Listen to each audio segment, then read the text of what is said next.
Oops, sorry. And I just wanted to review quickly the framework that that I reviewed in our last session in January, and I put the YouTube link down here if you want to review that.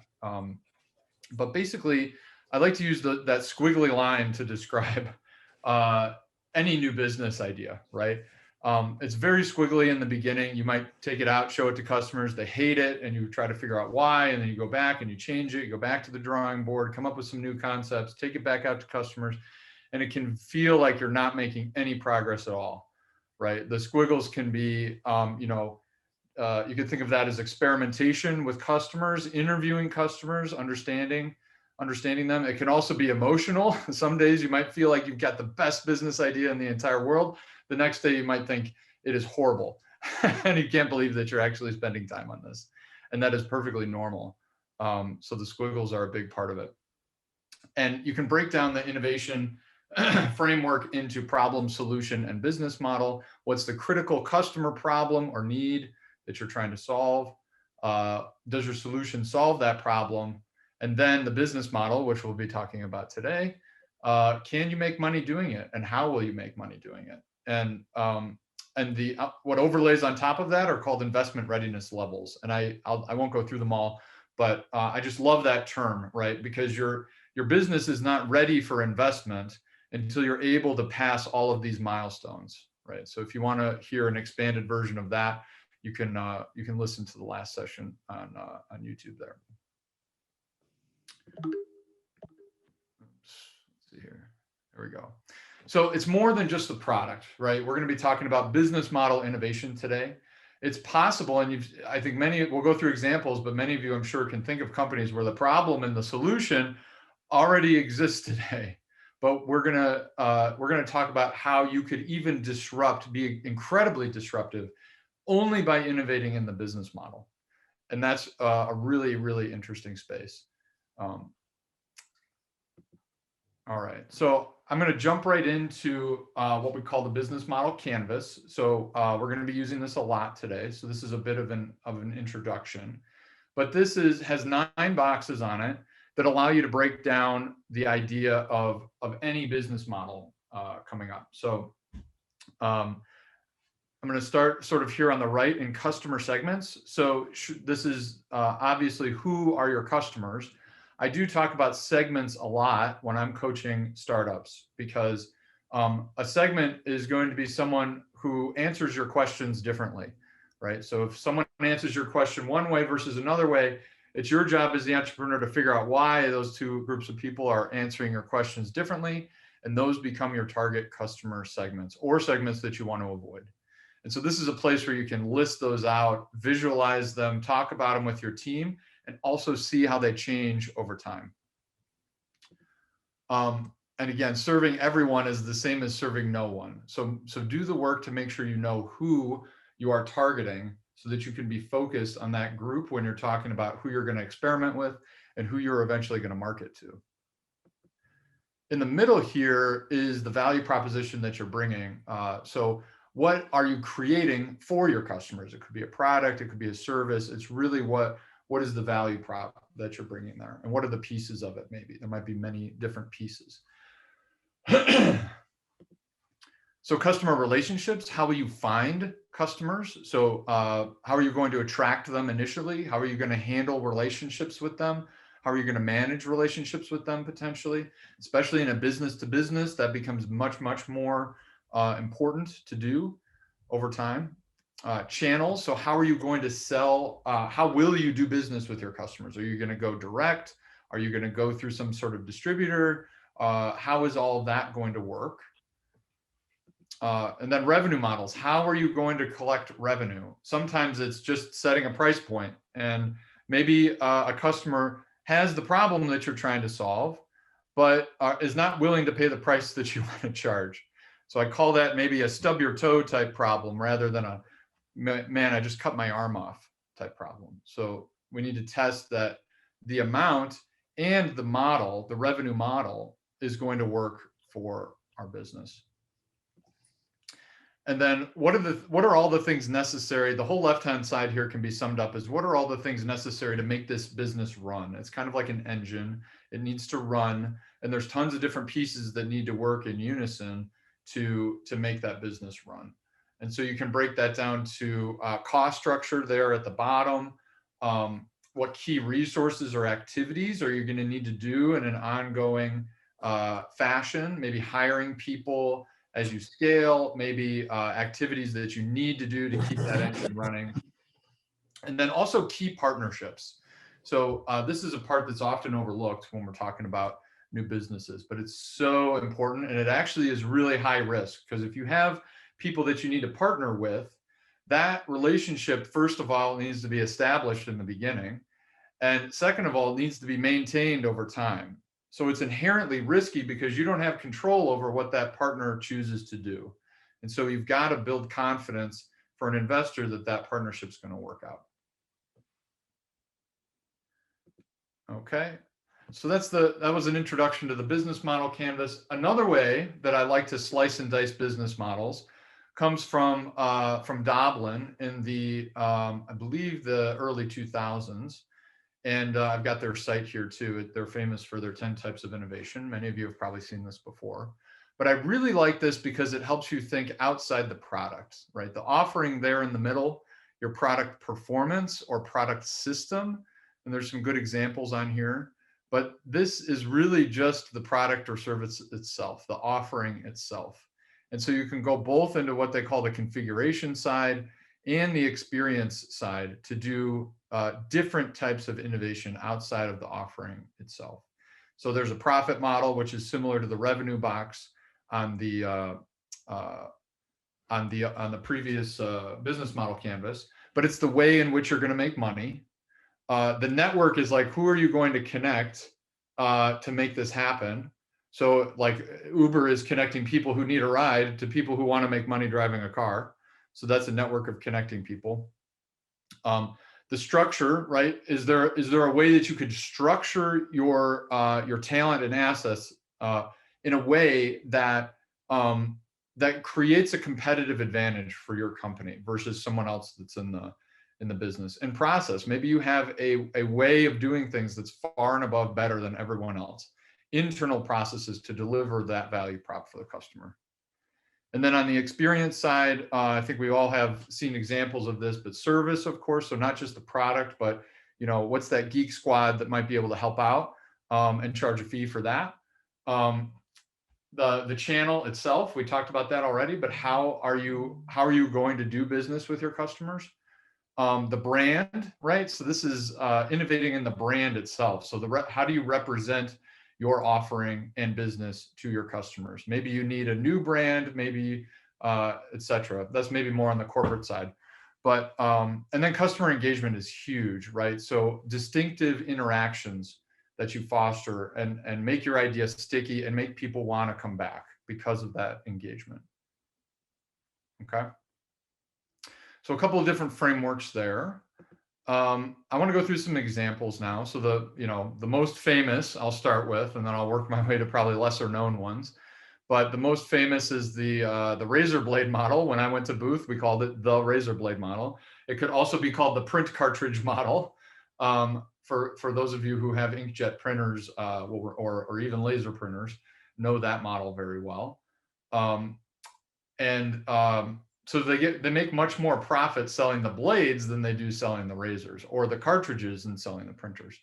But in this case, for Dollar Shave Club and now Harry's to come in and disrupt Gillette, all they did was innovate in the business model. It wasn't that they came out with a fancy new razor blade. It wasn't that they came out with any new system. All that stuff existed, but they came up with this new business model that was both direct to customer and a subscription model. So it was a couple of different areas, both in the Doblin framework, a profit model and channel innovation, and also in the business model canvas, the revenue model and the channel innovation there. So things that you need to consider though, if you're considering a subscription model, similar to the opening slides coming up, number one that I didn't even list here is making sure that you've got the right price point for your users. That joke about Adobe, is, I think, really true, because they've got the same products for individual consumers than they do for businesses. And they're trying, it seems like they're trying to charge something in the middle, which seems a little weird. So the other part that you need to consider is that now, instead of working with, say, a distributor like other companies that you're competing with, you've got to handle that whole value delivery and customer support piece of the business model. So you've got to be ready to handle all that if you're going to go after this direct customer type model. So the next one, this is one of my favorites of all time, is the freemium model. And I think many of you have experienced this in lots of different forms in the consumer world. But this is, again, a revenue model. So it's a profit model, innovating in how you make money, or innovating in the revenue streams on the business model canvas. But there's plenty of good examples out there. I'm sure many of you have used Slack, which has a limit, I think, of 10,000 lines. So each time you hit enter, you make a new line, and you get 10,000 lines for free. So they suck you in, you get all the capabilities, but they limit you to how big your space can be. And as soon as you hit that 10,000 and first line, it starts deleting the old ones. And that's how their freemium model works. And that probably works fairly well for a lot of people who want to try it out, maybe even some people who want to use it just for personal use, right? And so that's a really interesting way that they've figured that out. Zoom as well. I'm sure many of us have ran into Zoom for the first time, if not before, during the pandemic. And of course, they have the ability, if you want, I think more than 2 people, they limit it to something like 40 minutes or something like that. The meeting can't be longer than 40 minutes on the free model. So some really interesting ways that I've seen the freemium model used. But this one is super important to consider, right? And this is what any investor will be asking if you're considering a freemium model.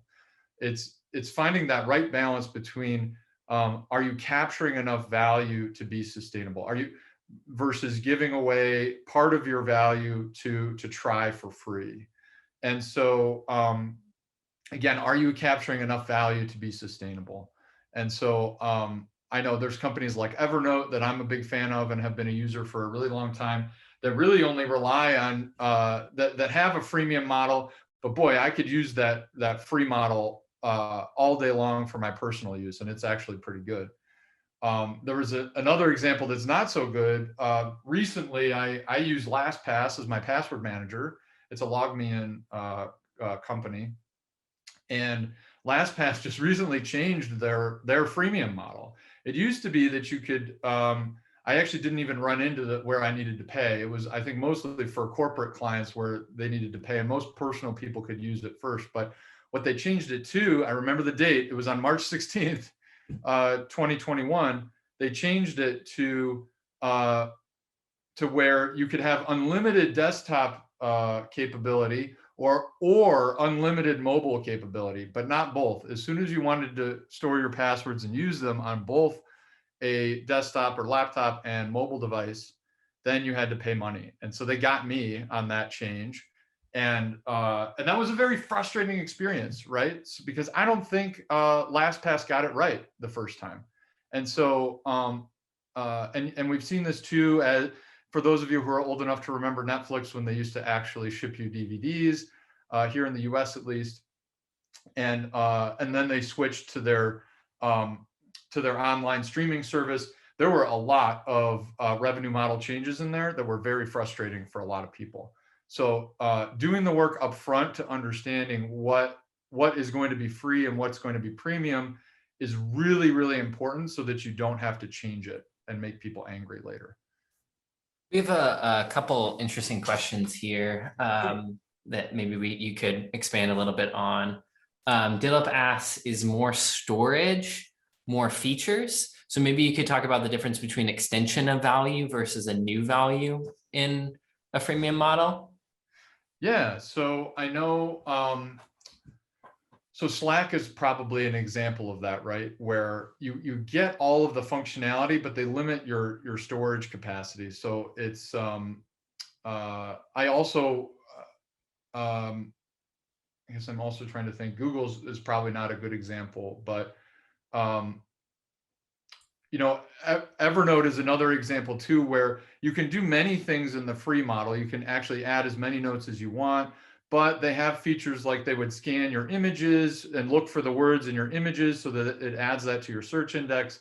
That's a premium feature, right? So you can do a lot of things in the free model and make it maybe very good for a lot of people. So I think you're right. There's both sort of, you give everybody the features, but you sort of throttle their ability to use it maybe for a business or use it in an unlimited way, or you limit the features and you give them a reduced feature set that is still attractive maybe for personal use or personal use up to a point, and and then moving into the you know, if you want the expanded features, then you pay for the premium version. I don't know if that answered the question. Yeah, I think that was good. Okay.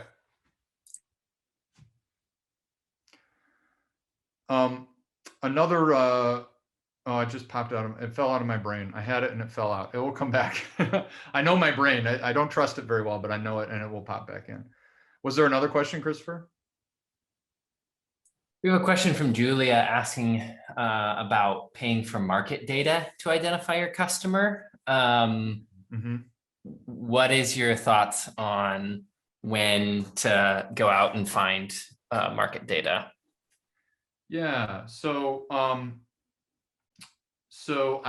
think I'm going to stop sharing just for a moment because I want to draw a picture on the board.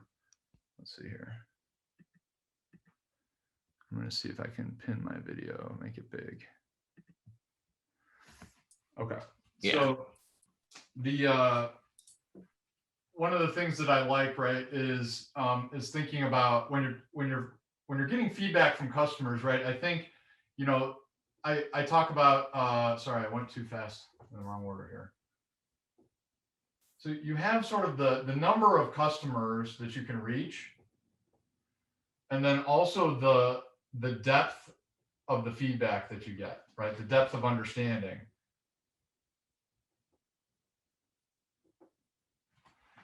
And I'm gonna erase this and fix it here. And when I think about, say, market data or surveys, I think of it in terms of this kind of line. It's kind of a concave up, you know, asymptote type line. And I would say that surveys or market data are kind of up here, right? Where you get information about a huge number of customers, but your depth of understanding is really low, or much lower than some other methods. And the reason why I say that is, you know, surveys or data tell you how people will answer questions, but it doesn't tell you why they answer questions that way. And so I also like to complement it with interviews, right? One-on-one customer interviews, which will give you a much higher depth of understanding, but you can't do it for very many customers. And there's some stuff in between, like experiments, that we'll talk about at the end of today, and a few other examples as well. But the best thing to do is to try and use a combination of all this stuff. So it's a you can reach this point with a high number of customers and a high depth of understanding if you do a combination. And so I usually like to start with interviews, because that will tell you, you will learn a ton just from your first interview with a potential customer about what it is that you're trying to do and what value you're trying to create for people. So I usually encourage people to start with interviews, but then that might shape the surveys that you want to do yourself, or market data that you want to analyze or pay for, right? To help you answer critical assumptions that, or help to make sure that the data that you found with a few customers during interviews, that replicates across lots of different customers through a survey or through some data. So that's where the combination becomes really, really powerful. I see a thank you. You're welcome, Julia. and I can take a picture of that or and include it when we're done here. All right, so let me figure out how to unpin, remove spotlight, share my screen again.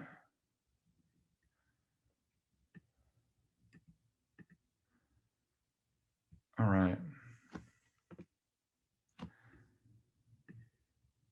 All right, partnerships. Again, this is a really powerful one, but also can be a really, really risky one.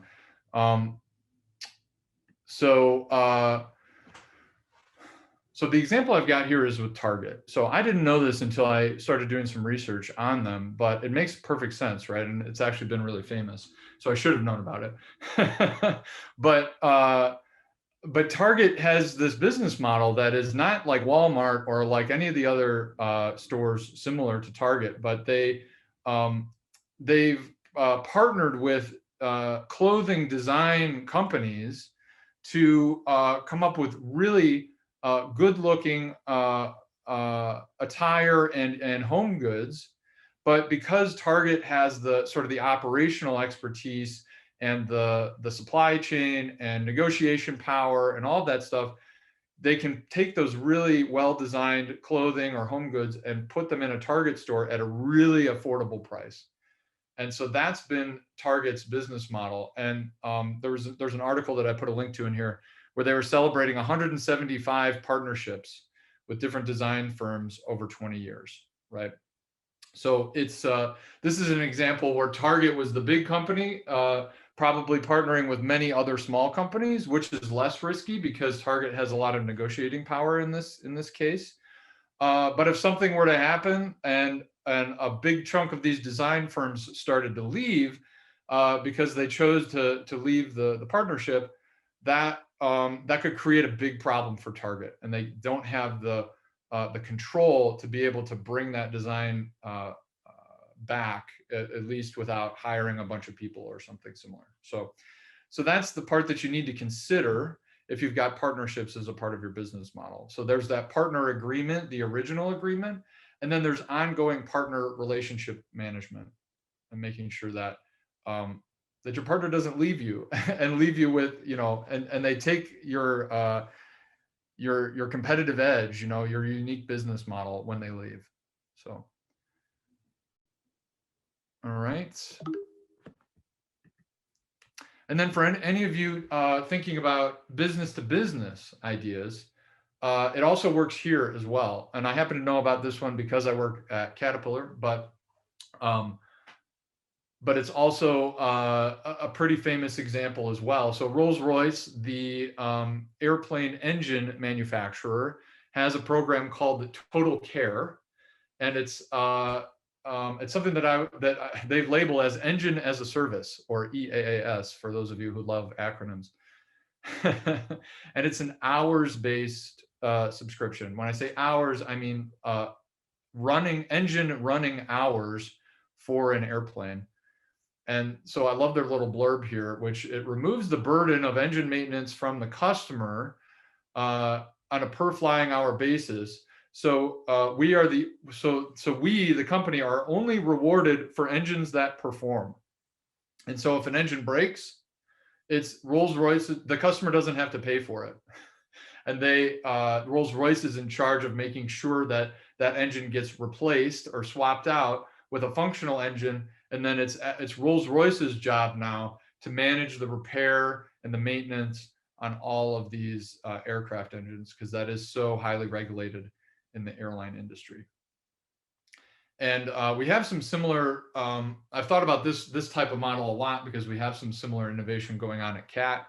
So some of the things that I know you need to consider for this type of business model is Rolls-Royce is taking on a big financial risk, right? They're taking a lot of financial risk away from their customers because they're going to charge a fixed rate per hour.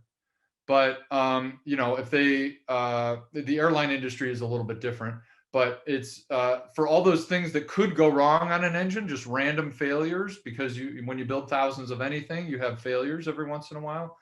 I guess I shouldn't be talking about engine failures on airplanes. I'm mixing it too much with Caterpillar in my brain. But they're taking that risk away where each engine might be more expensive or less expensive to maintain over time. And so, but what you need to figure out is, if you're taking on more of that risk yourself in your business, are the customers willing to pay a premium price for lower risk? So that's something that needs to be tested with this type of business model.